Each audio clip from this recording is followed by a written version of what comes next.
I just want to start with an acknowledgement of country. I just want to acknowledge the Whadjuk Noongar people. They are the traditional custodians of the land on which I am today, and pay my respect to the elders past and present, and then extend that acknowledgement onto all the various lands that you are all on today across our beautiful vast state, and pay my respect to all of the elders past and present. I'm going to do a quick introduction of the Regional Arts WA people that are here. We don't have time to go around the entire room because there's nearly 30 people have registered, so we've only got 5 minutes for this introduction. So I'm Carla. For those who don't know, I'm the Arts Development Project Officer. I'll be facilitating this session. And then we have our Investment Coordinator, Hannah Chambers, who will be answering questions that you may have. We've got our General Manager, Catherine Driver. We've got our CEO, Pilar Cassatt, and she is just popping in to say a quick hello before we get started, and then she's leaving the session. So I'll just hand over to you, Pilar, to say hello. Thanks, Carla. That's great. Really lovely to see you. This program, the Regional Arts Investment Support Program, it's really important to us because we know that you actually are the pulse of the sector out there in the regions. Without you, a lot of things don't happen. So we really need strong organisations. And we're really delighted to be managing this on behalf of the state government. It's as you know, it's a triennial program, so we only get to do this once and every 3 years. So it's really great to see you. And let me tell you, we understand what you're going through because we had to do this ourselves last year. So we know how involved it is. We know how demanding it is. And also it is very competitive. So we empathise with you. We understand what you're going through. So we're here to support you the best we can. Look, we really hope that this process, as demanding as it is, it might help focus. I mean, when we went through, it helped us ask the big questions, and we want you to give us your, your most creative program that you could offer. And we really encourage you to be the most creative you can be. And of course, we can't deny that this process is competitive.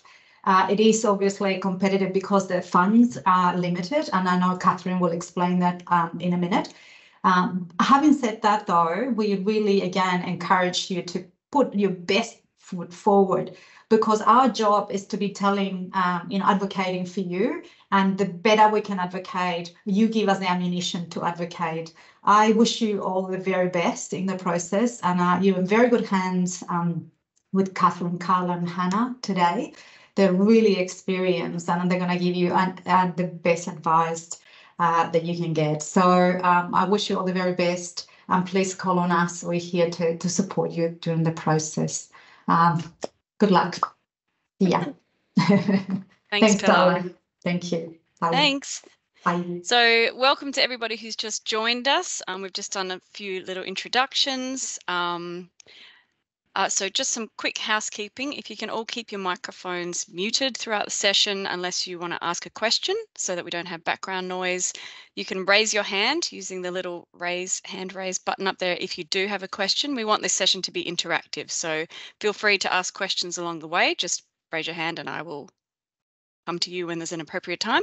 If you don't want to ask a question but you want to just put it in the chat, then I can ask it on behalf of you. So yes, interactive session, ask questions throughout. We will have 10 minutes at the end for any questions that haven't been answered, but hopefully we'll manage to cover it all throughout the session.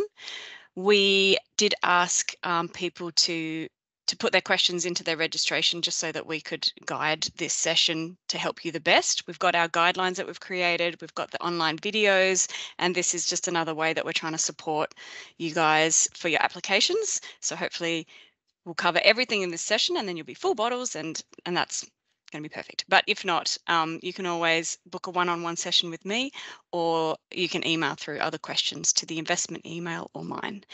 And that takes us to the 5-minute mark for the introduction over. So I'm going to hand over to Catherine.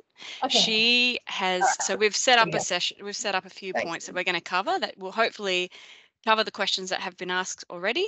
and a bit more. And as I said, raise your hand if you have questions throughout, and we'll hopefully be able to cover everything. So over to you, Catherine. Hello, everyone. Nice to see you. It's coming up to my first year at Regional Arts WA, and I'm loving being back in the arts sector after a brief hiatus off to the university sector.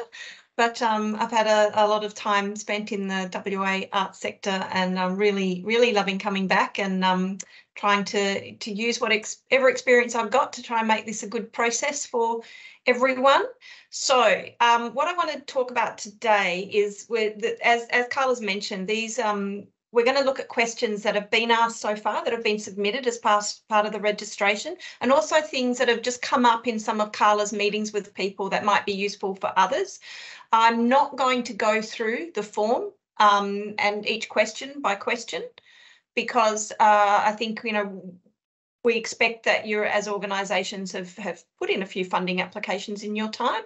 So we thought the best use of the session might be just to clarify things that you particularly have, rather than go through step by step. We're trusting that you have all read the guidelines, and we've done those videos for you to provide a little bit of extra information. And now we just want to clarify anything else that you've got.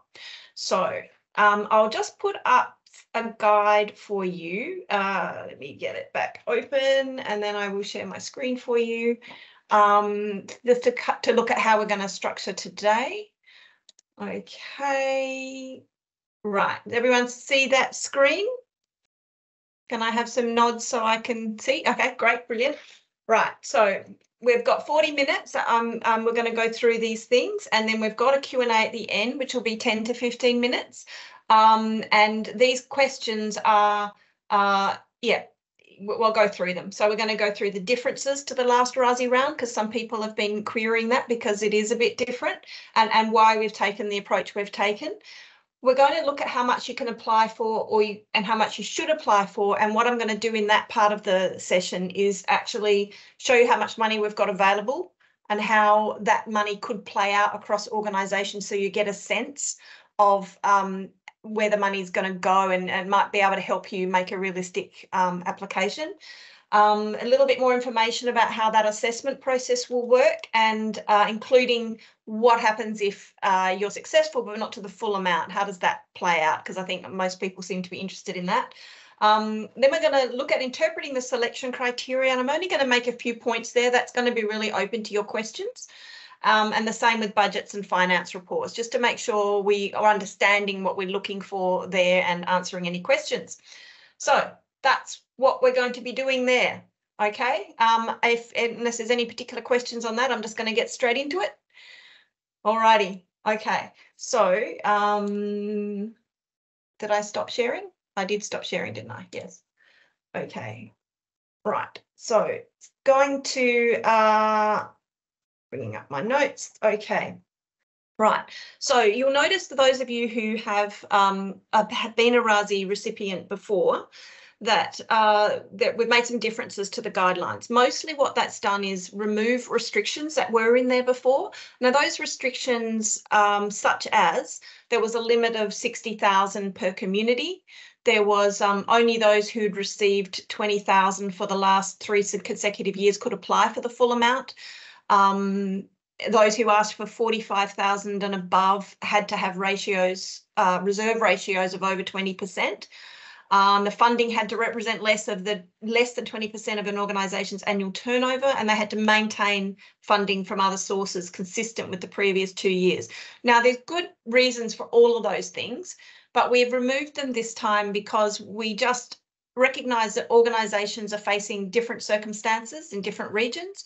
Different regions have access to different pots of money.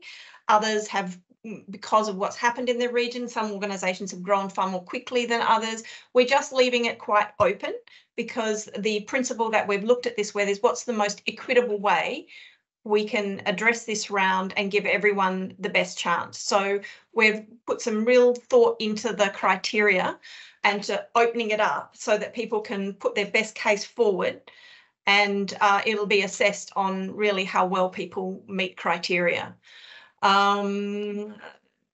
Yep. So look, we see ourselves as a custodian role for regional arts sector, for the ecology of the regional arts sector. So that's sort of been behind how we've worked with this program. What we've tried to do is look at how can we make the fairest decisions to put this money out there, and that's behind everything that we've decided in how we go forwards with the guidelines and the application. So a lot of thought and care has gone into determining how we can distribute it, with the key principle being equity. We are giving you the freedom to tell us what you need, and also making sure that we distribute the funds in line with what the purpose of the funding is for. Now, there are risks associated with this. There are risks for us because it actually makes the assessment process harder on our end. But there's also risks for everyone that's applying because there's not enough money to go around. So it's always a risk when you put an application in. But we're just going to do whatever we can to help you put your best foot forwards and understand what's being looked for, so that you can do that. So unless there's any questions on that, I'm just going to move straight into what the situation looks like in terms of money. Any questions at this point? No? Okay, thank you. Right, so how much can you apply for and how much should you apply for? Okay, so most of you will have read the guidelines and you'll have seen that the maximum is 80,000, right? But there's not enough money for everyone to get 80,000. And you need to consider what's going to be the most competitive application you can put in. A lot of that is going to depend on how you can demonstrate your experience at a certain level. So if you think about it a little bit like a job application, a lot of the times people can do a job, but they might not be able to demonstrate their experience at doing that job as much as another applicant. So it's a little bit similar to that in that we want you to put your program forward, but you also need to demonstrate that you've had experience at delivering a program of that scale. So that number of programs with that many people, really need to make sure that you're considering those things. And if you're looking to have a substantial growth, and there may be some of you out there, things have changed a lot for you in the last 4 years since we last had a RASI round. It might be, we understand that people will have grown, but you're going to have to make a really good argument for how you can deliver a much larger scale of program. And it might be that showing incremental growth is perhaps more competitive for you, but it still is, we have opened it up, so it is going to be up to how well you can make that case. Right, now what I'm going to do is I'm going to put up a screen that shows you how much money we've got and a few scenarios for how that works. So bear with me while I'll explain this. Where's my share? There's my share. Okay. Right. Can I have some nods that you're able to see my screen? Yep, great, brilliant. Okay. Now, is that large enough or I can make that bigger? Is that large enough? Can we have nods or no? Okay. Whoop. Is that better? Okay, all right. Right, so what we're looking at here, this is the amount that we have available for each year. Okay, now that actually represents a 23% increase on what we had for the last rounds of RASI. And that is thanks to the department for making some additional, the Department of Local Government, Sport and Cultural Industries, making additional funds available to us. So that is fantastic. Last time, I'll explain these figures in a minute. Last time we had 15 organisations that were supported in the RASI round. 2 of those organisations have moved to OIP funding, which is the department's larger funding program, which is what Regional Arts WA receives for our core. So 2 organisations of the 15 have moved out of the RASI pool. So there are 13 existing organisations in there. Now, if we have a look at the amount of funding here, like example A, you can see there's only one 80,000 organisation there. And this is really just random. People aren't necessarily going to be applying for exactly 50 or exactly 60,000. This is just to give you an idea how the money might spread. So if we were to keep 15 organisations, that's an example of how it might work. if we end up with, you can see in the example B, we've got 2 organisations getting the full amount, one getting maybe 70, and then we're down to 13 organisations, but really very limited opportunities down the bottom here for people to come into the field at a low amount. And then example C is even more people at the higher end, and then we drop down to 12 and only 1 person even at the 25 grand and under. So now what I'm talking about with these bands over here, we haven't set this for your application.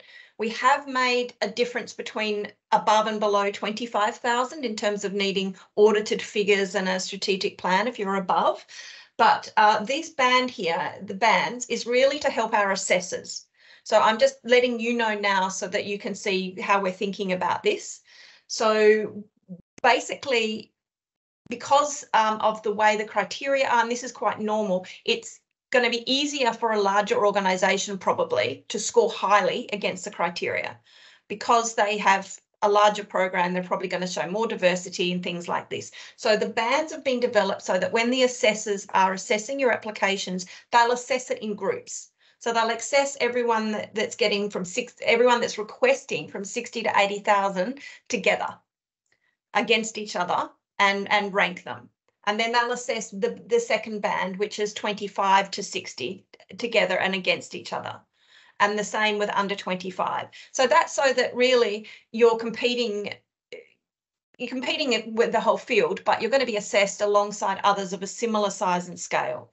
Now, we haven't actually set a number for how many in each band is going to be supported, because we just don't know. We get fantastic applications at the top end and not so strong at the bottom even, or it might be there's a fantastic amount of applications in the middle that are particularly strong. So we haven't set that, but and I'll get through the assessment in a minute, the assessment panel will definitely be thinking to make sure that we have a diversity of scale of organisations supported. That's really important for the regional arts ecology across the state. So there will be opportunities for new guys to come in. There are opportunities for people to grow, but we're not setting it until the applications come in and we can see the points and how things sort of work out against the criteria. So does that sort of make sense? Is there any questions already just about how to interpret what I've put down here? No? Oh, yeah. Okay. Fantastic. I will stop sharing that one. And go back to my notes. Okay, so just checking I've covered all of those things. Yeah, so basically the key message there is that the final spread of the recipients between the bands is going to depend on the quality of the applications within each band as determined by the panel. So that's where that's going. So I'll move straight on to how will the assessment process work. So we're going to have a panel that consists of people mostly in regional Western Australia. The Department of Local Government, Sport and Cultural Industries is going to have a representative of the panel. This is basically state government funds, and they want to be involved in seeing how that is rolled out, which is absolutely understandable. And just to make it clear also, this is state government money that we're delivering on their behalf, which is different to the other project funds and quick response rounds and some of the other funding programs we have, which is federal government money. Now, the people that makes the biggest difference to are those in Mandurah and a few other spots, because according to the state government criteria, Mandurah falls within the regional area. According to the federal government criteria for regions, it does not. So yeah, it is different, but Mandurah, certainly people based in Mandurah are eligible this time around. What we've got is the applications will be assessed by the panel, the people that are on the panel, against the selection criteria and then ranked within the 3 bands mentioned. Now, what they're going to do, to give you a little bit more key into how we're seeing that work, we're not ascribing points to every criteria. So you can see that we've got the governance criteria and the artistic and the community. We're not going to subscribe set amount of points to each dot point within that criteria in your guidelines. It's going to be out of 10 within for each section. So there'll be like a ranking mark out of 30 there for you. So there's, as you can see, there's a lot more work for the assessors here. They're going to have to consider all this group's, really strong on this area, but maybe a little less strong on this area, and work out how to come to a score. The assessors will score individually. They'll score all the applications individually, and then they'll come together to discuss where there's differences and look at how to get a collated score, like an aggregate score together that they all kind of agree with is where the ranking situation sits. In doing that, they are going to be, so they'll do their scoring, they'll do their ranking, then they'll also be having a look at how are we going with ensuring there are recipients of different scale. Are we being, kind and helping new people come through, and are we making sure we've got people operating at the top of that band who we're hoping will be able to move to the department's higher $100,000 OIT program maybe in the future, such as the other two organisations have. So it's about having that range there. Also, they'll be considering as I said before, the demonstrated capacity of organisations to deliver a program of the scale they're applying for. And they'll also be considering the geographic spread of recipients. So when it comes to that geographic spread, again, we're not being prescriptive there. We're not saying you can only have, one per region or two per region or one per community, because I think all communities are different and there are different opportunities, different art forms, different things going on.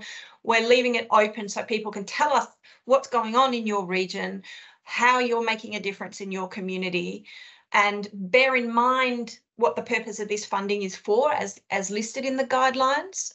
We've tried to make that clear in the criteria, and it's really up to you to make the best case and then to make sure that we've got a really well-rounded, knowledgeable panel that doesn't have significant conflicts of interest to make those decisions.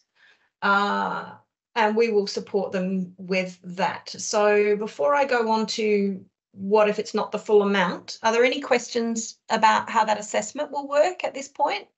Silvano's got a question. Oh, Silvano, hi. Hi, Catherine. Just wondering if there will be any consideration or about remote organisations, or whether that just is, Yeah, I think when we come to geographical spread, yes, they'll be considering the regions, like the state government's Regional Development Commission regions, but we'll also be letting the panel know to consider, because, for example, I know the region that you're in is very big. There are the areas near the border, the tri-state border, and then there are the areas far more closer to Perth. So, yes, geographical spread is a term that just means we want to make sure we are doing the best we can to see an equitable distribution of money. Now, we haven't set plans on that. Just to let you know, when we have our board meetings, we're also trying to look at some ways that we can report where is the money going, where's the state government money going, where's the federal government money going. And when we do that, we might divide it up by region, but then it's not just about the amount that goes to each region, it's about how many people live in that region. What are the costs of doing operations in that region? So we are trying to think about the population, the types of people, the kinds of costs in those regions, and where the population is based. We understand that reach in terms of the number of people you reach is going to be different in different locations. Some communities are smaller, but the impact may be larger. So we do understand that, and that's why, it's important that we support the panel and that we have a knowledgeable panel and that you make the best case that you can. Does that answer that for you, Silvano? It certainly will be considered that we are having a spread across all areas. Yeah, I guess it's just that thing of obviously it's a lot more expensive to do business some places. So if we were, that will reflect in our budget and our ask, I guess, of funding. So, if we're being assessed against, an organisation in Mandurah, it's obviously going to be a different. Yeah. I think, again, we're expecting the panel will know some of that, but it also would be fantastic for you to point that out. So there is a notes part at the bottom of the budget page where you could actually put information like that. I'm aware from talking to people in the Pilbara recently, for example, that the cost of actually having a gallery manager there, like for them to advertise a position, if you looked at the art sector across Australia, to actually try and get someone in a position is going to be 20 grand more if you're in the Pilbara. That's the competitive nature of the job market up there. So we do understand that things are different between regions because of the difference that's going on in those regions. And it's up to you to actually tell us and make that case why that might be different for you. And I think that's all completely reasonable and understandable. Yeah. Okay, so moving on to what happens if you're successful but not to the full amount. So as you could see from the screen before, there's going to be a lot of juggling to see how many organisations we can support.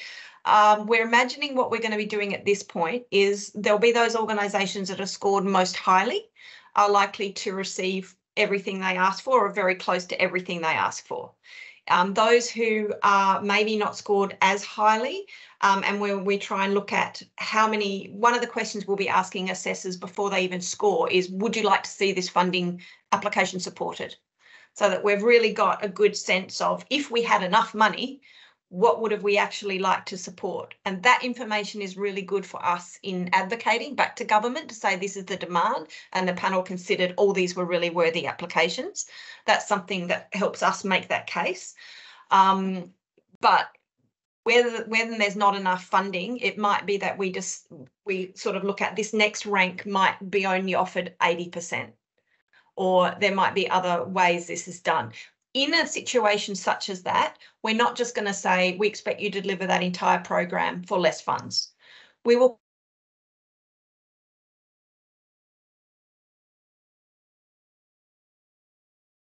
We've just had Catherine freeze. Hopefully she'll be back. Sorry, you just froze for a minute there, Catherine. I can see that. So where was I up to? You were talking about, I think we missed about 2 minutes of what you were saying. So a few minutes, a few seconds, or a few minutes. Oh, okay. Okay. All right. Okay. Maybe a minute. So what I was saying was, if you're successful but not to the level that you require. So for example, we might make an offer to somebody who scored fairly highly but not as high as others, that they might get, let's say, 80 or 90% of what they've asked for. We will come back to you as part of a contracting process to let you know how much you've been offered, and you can then tell us how much of your program you can deliver for those funds. So you might need to revise the program, and that will occur as part of the contracting process. So we'll make sure that if you are successful and you're happy to go forward with the offer that you've got, that you're contracted, we all agree on what you can provide for the money that you will receive. I know that can be a tricky one. So this is different to what's happened before. I believe what's happened before is it's kind of you put your ask in and you either get it or you don't. That can make it really difficult in some ways for people to, where's the cutoff? So this does provide a little more flexibility, but a lot more work really for the assessors and for us to work out what's the best way of supporting applications. Any questions on that one at this point? No. I'm happy to have questions sent through afterwards. If you think about them afterwards, you can send them through and we'll work up a response. And if you have questions that are sent through, unless you tell us that you want them to be private, we'll probably put the responses back to everyone that registered for this group so that you can all see what the questions and answers were. Okay, I'm going to move on to interpreting the selection criteria. Now, with this one, I hope everyone has watched the video starring the lovely Gemma from our office who talked through the criteria. I'm not going to go through it in the same way because I think Gemma's done it quite well. I just make a few little points of clarity. So under the governance area, we talk about arts development strategy. So just to be clear, what we're talking about there, this is really a way for us to make sure that the organisations we're supporting are arts focused, because that's the purpose of this funding. So do you have a plan? Do you see what your role is in terms of delivering arts in your community? And are you clear about that role and how you deliver outcomes for your community through the arts? And also, what are your plans for the future? How do you see yourself growing, etc.? So that's what we mean about an arts development strategy. I don't know if anyone else wants to comment on that one, or Hannah, or any of our team, or even Fiona, or anyone else out there. I think you've probably had some experience working on these things. No? Okay, so yeah, but do ask us if you do have a question later on that. With the governance criteria, one thing I just wanted to also clarify, we talk about boards in our notes, about having a board. Now, a lot of you have boards, but some people have had queries about, I don't have a board.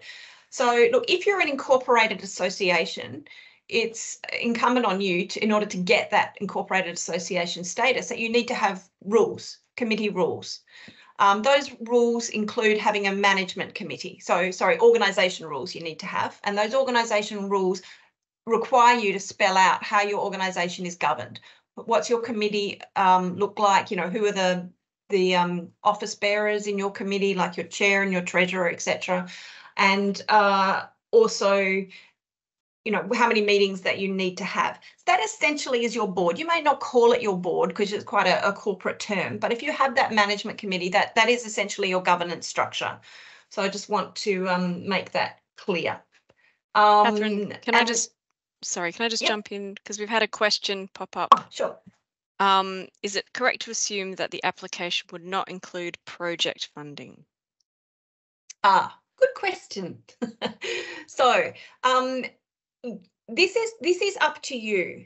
Okay, there are other funds available for project funding. We're asking you to tell us what you need. So we're not saying you can't put money in for projects, but the priority for this fund is those core things that you need to work as your organisation. So are you paying rent? Are you having to cover power costs and auditing costs?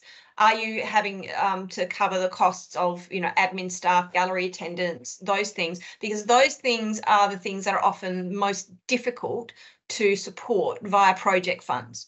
The project funds that are available through the department, through maybe our RAF project funds, through Lottery West and others. Often it's difficult to get support for that core support. So that's what this round is for, and that's what the priority is. However, if part of your delivering your program includes support for some of the activities that you do, you'd have to make a case for why that's in there, but also be aware that, of course, you wouldn't be able to, if you were applying for other funding for that program, you can't double dip in funds. So if you're already covering the costs of that program through here, you can't then apply elsewhere unless you're very clear about which aspects of the program you're applying for. Hannah, did you want to add anything to that? No? I think you've covered it really well, Catherine. Okay, all right. So yeah, I'm not sure whose question that was, but is there any more questions on how that works? No? Okay. Right, so one of the things also about the selection criteria is particularly the artistic criteria, and I'll read it out because I wondered if this might be a confusing point for people. I'm just going to scroll down to the criteria. So in fact, I might just share my screen and just remind people what the criteria are. Okay, so I'll just quickly share my screen. So looking here, I'm sharing the right screen, aren't I? Does that have assessment criteria at the top? I hope. Yes, good. So just reminding ourselves of the assessment criteria here. So this one, the artistic one, offers relevant, diverse, challenging and exciting arts and cultural experiences for the local community. We put a lot of thought into that phrase. We decided not to use the word quality here because it is very subjective. what quality is and how quality is worked out. These are things that we think contribute to livability in a community, and that's one of the core reasons that we've got this funding. This funding is for doing certain things, having employment in regional areas, having livable communities. Now, how people actually interpret diverse, challenging and exciting, yes, it can be subjective. Again, we haven't given definitions of that. We are asking people to make the case for why you consider whatever you want to do is relevant to your community, how diverse it is. Are you looking at different art forms? Have you got many different kinds of people that are coming to your activities? Challenging is just, you know, if you want to grow and develop, it usually requires a challenge. Coasting along in your comfort zone doesn't usually push people outside of that. So that's where the challenging comes in. And that might be in a skills, that might be in your view of the world, or it might be in a skills development aspect, you know, challenging people to grow. And exciting, of course, that might be different. What's exciting up in the Kimberley might be quite different to what's exciting in the Wheatbelt. There might be different levels of comfort. So we're asking people to make the case in your application for how you meet that criteria. You know, what's relevant in your place and how what you're providing meets that criteria. I think most of the others are fairly self-explanatory. There are links between them. Whilst we might be rating you on community and artistic, you can see that there's clearly links between adds to the vibrancy of livability of the community and offering relevant and diverse and challenging activities. So there are some links there, but there were still reasons that we wanted to add them there, and that usually links to what the purpose of the funding is for. This one advocates to and for the regional sector. The regional arts sector. That one is really, as Gemma sort of talked through, there are lots of ways you can do that. This might be that you don't just sit outside whatever else is going on in your community. You might be involved if the local government is doing a, you know, like a survey or a policy development process, that, you know, that you take part in that as an organisation, that you have input to that, so that we can see the arts flowing through and we can see other sectors in the community understanding the value of the arts. That you're out there using your voice to say the importance of what you do in your community and to your region. And that might be, yeah, you might sit on other panels. You might, there's lots of ways you could do that. But it's just to make sure that we are also integrating with the rest of the community and using all of our voices to make that case. I'm going to stop sharing there now and go back to my document. Okay, so look, have we got some questions? I figured that there might be some questions, particularly in this area about interpreting the selection criteria. No? Well, whilst you're thinking about that, I will go on. There was one question that was submitted, and we think it's a really good question. And I'm going to go through that question and some answers to it. So this question is, will applications with a broader reach, so for example, more audience numbers, will they be more successful than a program that's got more limited participant numbers that maybe focuses on impact over time and a deeper sense of engagement? Okay, so to answer this one, we'll say that organisations need to demonstrate value for their communities.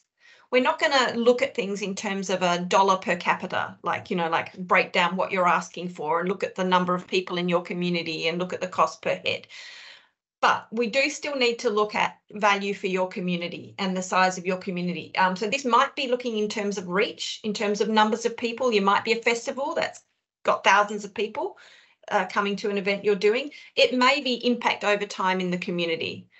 You know, for people, it is fantastic to have an event that can shift how you feel about your community, but it might also be one night, whereas someone else might be doing a program across a year that absolutely shifts a young person's role in the community and what they give to the community. So all of those things are valid. It is going to be up to you again to make your case. Value implies an assessment of what outcomes will be achieved for the level of investment in the organisation. Yes, that is going to be considered.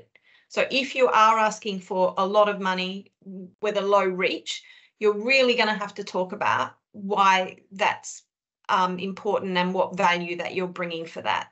Because, you know, it is state government funds. The state government is going to be looking at how we make value for money. If you're reaching small numbers of people, you need to make an argument for your impact and the community benefit in how you're addressing the criteria. But I can let you know that the panel will carefully consider impact and also the transformational potential of the programs that you're offering. Okay, so that's how we're answering that one.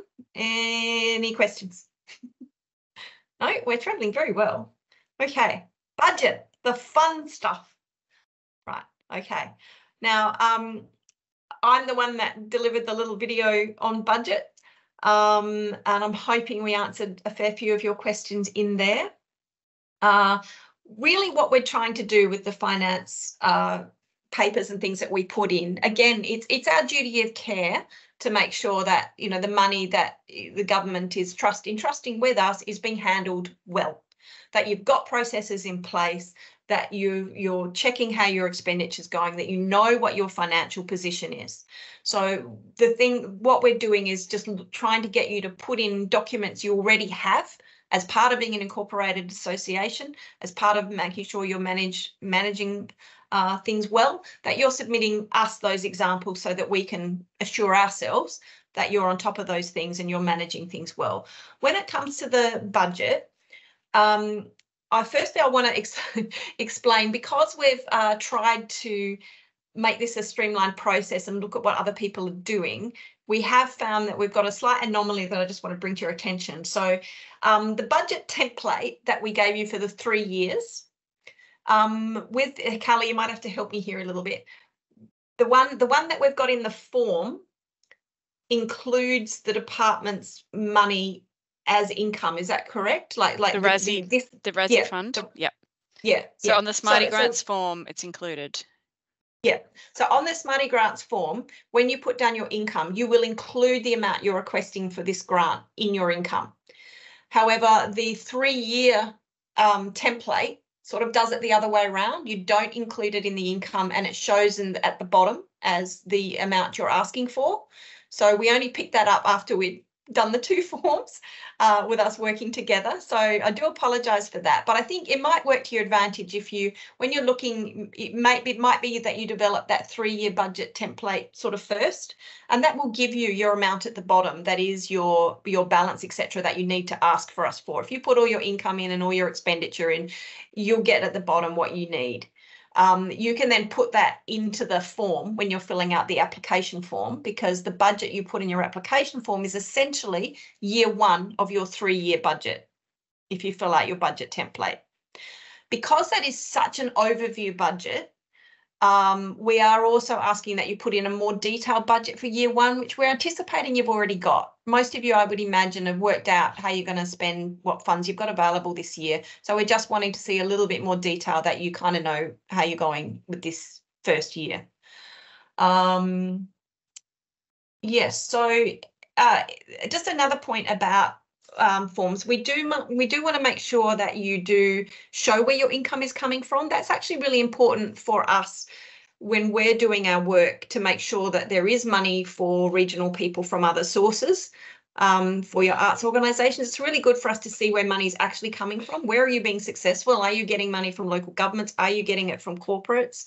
And then we actually know where we might be able to target, because there are, for example, our Pilar is brilliant at this, our CEO. She might end up coming out to your community, going with you with some meetings to local government or things like that, ways that we can actually improve access to funds for you. But it really helps us while we're trying to get an overview of the whole sector, to look after the ecology, to see where money's coming in from. That also helps us see, for example, we believe, and we're going to do some work in this, we believe that areas like the Pilbara have actually got maybe access to funds from resources companies operating in the area, and maybe a wealthier council, for example, than maybe some other locations. This, by showing where you're getting your other income from, that sort of helps us build that picture. which also helps us explain when we're looking at where grant funding is going across the region, what's actually going on. So that's one reason we want to see that. And what else is important about that? What we're probably going to do as well, just to let you know, as part of the assessment process, we've got a really experienced finance manager on board who works with arts organisations right across Australia, who's got decades of experience in looking at non-profit arts organisations. We'll get him to have a look at the finance papers before they go to the assessment panel, and he can make a few points if there's observations. So that will support our panel. So we're not feeling like we've got to get panelists that absolutely are accountants as well as knowing everything about the arts sector.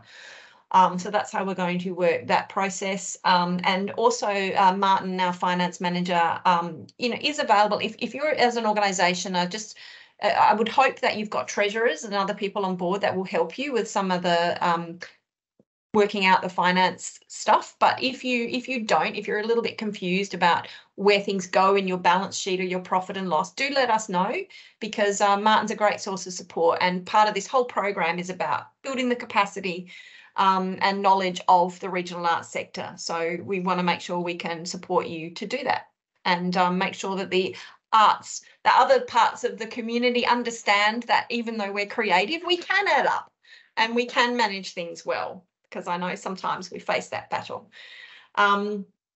Okay, any particular questions on budget so far? No, we're travelling well. No questions. I did have one. Sorry. Oh, Yeah. Jenny. Brilliant. Go for it. So, do you anticipate seeing the income that might be used from various funding sources to pay for some overhead costs? In particular, I guess what I'm referring to is for employment of key personnel. Yeah. Provided there's no double up. You obviously, if you can't be claiming the same from both. But if a portion of that might come from project funding, is that okay? Yeah. You think you just need to be clear. So you might need to use a budget note, to explain that.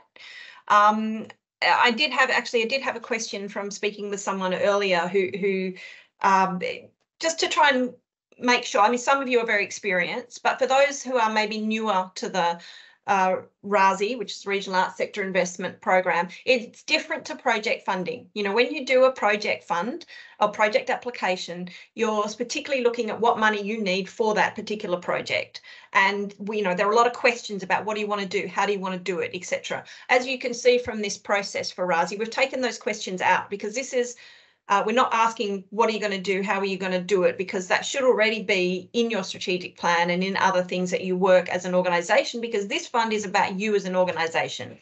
So therefore, we're asking to see, all of your program, not just like if you consider, oh, well, this part of the program's okay, I just want money for this one. This is about investing in you as an organisation. So we do want to look at what is your whole program. You've got money coming in from other sources. That's a great thing, but you still need money to support these things here for you to do the best that you can do for your community. So that's what we're looking to see. As long as you're clear about it, and and you make sure that you're not asking for double dipping from different funds for the same things. And if you're not clear, we ask for you to be clear. But I've been part of many assessment processes over the years. I used to work at the department, and there was a time when things get ultra competitive where if you don't have everything clear in your application, it's just assessed as unclear and it's not highly ranked. There's a certain element to that where we're asking people to be across things, but if there's a question that we've got, we may well come back to you to clarify it. We're not necessarily going to go, we don't understand that, so you're going to rank lowly. We might come back to you and say, can we just make sure we're understanding what you mean by this, or clarify that? Because we do want organisations to put their best foot forward, and we want to make sure that the panel's got the information to hand to make an assessment of how well you're doing and what impact you're making in your community. So, yeah, and Carla will be on top of that. helping us to do that. And so we'll have a look at applications, see if we can imagine what questions the panel might have. I think Hannah's been across this sort of process for a while, and that's what we'll often do. Just look at where we think things are unclear, but there may even be other things that the panel asks that we haven't thought of, and we'll do everything we can to attempt to answer those questions in the process. That actually covers everything I was going to talk about. So Yeah, I'm hoping there are some questions. Sorry, Carla? You've done a brilliant job, Catherine. I don't think you're going to get any questions. Oh, hang on, Silvano. Oh, Silvano, good on you, Silvano. I was just going to ask, is it, I just wanted to check around with checking, you know, like doing a read over of applications. Is that only available to new applicants that haven't done it before? And yeah, first Yes. question. Yeah. Essentially, yes. Yeah. So and that's just while talking about the budgets, would there be an opportunity to you know, like to sort of have a discussion, or is there any opportunity to have a discussion around what our budget looks like, if not? absolutely. Look, absolutely. The thing with the not reading everyone's draft applications is because we do understand those that have been part of the RASI before, they're quite experienced at putting applications together. And like when we went for the OIT application, there's no, you know, people, we don't get to submit a draft, you know, necessarily for that. We're trying to streamline the process. It takes a long time to go through applications. And so we just want to put our efforts where they're most useful. So for those new people, absolutely, we'll look at a draft. If you've got questions and you're not new, you can still book time with Carla. And I would suggest that you actually send through what you've got a query about so that we can prepare before you meet with Carla, and we can give you advice or feedback on the sections of the application that you really want to discuss and get clarity on. Yeah. Thank you. Yeah. Yep. So if you go to the website and the Regional Arts Sector Investment page, there's a how we can help you section, and you can click on a one-on-one meeting and book it in with me. And I just saw another hand go up. I think Fiona's there's next. a few hands. Fiona, yep. Hi, I just have a question around, I'm not sure that you can help, assessing which band you should really be applying for. I think that's the tricky one, whether if you make the mistake and pitch yourself in a band that's too high and then you're assessed against other organisations, like, would you then, if the panel goes, actually, you're not in the 80K, Fiona, you're in the 25 to 60K, you should have put your application there. Yeah, so what happens in that if you make the mistake? Like, will RAWA be giving some advice perhaps on saying, I think this is your playing field? Or that's my main tricky one, is knowing where to pitch. Yeah, interesting. So I think I don't think you can make a mistake. And in terms of, I think you just need to be aware, if you're asking for more money, you're in that same pot with other people. It's that investment. For that level of investment, we're expecting, you know, a certain level of activity and I guess sophistication in your application. If you're, you know, you might be in a, I'm just theorizing here, you might be in a situation potentially, let's say that you put in a strong application but not as strong as others. Maybe you end up, okay, we would like to fund this one but not to that amount, and we're going to offer them 80%, which actually might put you in the bracket below anyway. That's how I envisage that that's working. what I wanted to know. I wanted to know if it's like that, whether it's, or whether you just go, actually, sorry, you can't go down to that lower bracket. We're just not going to fund you. You made a mistake. You overreached. No. Okay. No, but we do. But I do want to think about though where you're most competitive. I'm not because we haven't done it like this before. It's hard to know, and we don't know what's going to come in. It's hard to know how it will form. And if you're going to be particularly competitive in another area, that's really going to be up to you to decide. If you think, like, I think I'm going to be incredibly, competitive asking for, 55 rather than 70. and increase my chances. But I think I would just suggest, what I, if I was going for it and I felt I could justify a larger ask with what I'm providing to my community, I would probably do it. But that's how it's going to work. I don't know, Hannah or Carla, if you want to add anything there. No. Yeah, I know that's a tricky one for you, and I think everyone's going to be in the same boat with that. Part of the reason I did show the 3 options before is to say, look, there's not money there to fund a huge amount of people at the top level. So do consider that. Yeah. I remember from the last RASI round, this was a discussion point as well. I'm sure it's just a recurring issue. It's just in different outfits this time. That's all. It's same problem. Yeah. It's always going to be a problem because there's not sufficient funds, to fund it, to fund everyone that we'd like to fund. And look, on a quiet side, because I have got a bit of time, we are working on that. We have got a lot of things going on at the moment where we are hoping to, in future, increase the amount of funds that is available to regional arts organisations. That's a lot of what we do in our role. But at the moment, that's what we've got. I'd like to actually, I do want to acknowledge the department because, as some of you might know, these funds came from Regions for Royalties funds originally, and now they're delivered through the Regional Arts Cultural Investment Program. I think they got that, called RASI, and the RASI is part of this RASI. Now, the regional royalties funds, from what I understand, didn't actually increase their money to this round, but the department has actually managed to find funds from its allocation from lotteries to bump up that increase, which we're really grateful for, and I think that's much better than the situation it could have been if they didn't do that. But yes, we're aware there's not enough funds to go around, so that's always going to be an issue, and that's why there's a risk in your applying. But no, we're not going to say that's a mistake, too bad, so sad, none for you this time. No funding for you. No, we're not going to necessarily be doing that. Okay, Michelle. Hi. Hi all. Just say good day while I'm here. From Wadandi Budja. My question is and it's only really Arts Margaret River question, so Carla, I might just follow up later with you, but it's we weren't a RASI funded organisation in the last 4 years, but previously to that we were at some point a RASI funded organisation. So where do we fit in the realm of, do we get a review, do we don't? I don't know how we fit. Good question.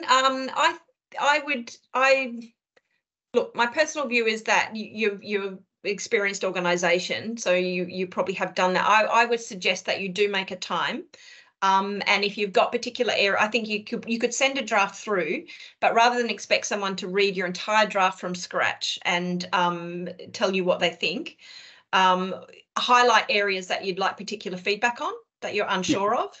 And then Carla can make sure in 15 minutes that she covers that with you, or she checks with a few of us if there's areas that she wants to discuss. One of the things about us providing a read through of drafts is also don't want to get in a situation where it's the advice from us as staff members that makes you change something in your application that you then might feel, well, hey, that was you that said that.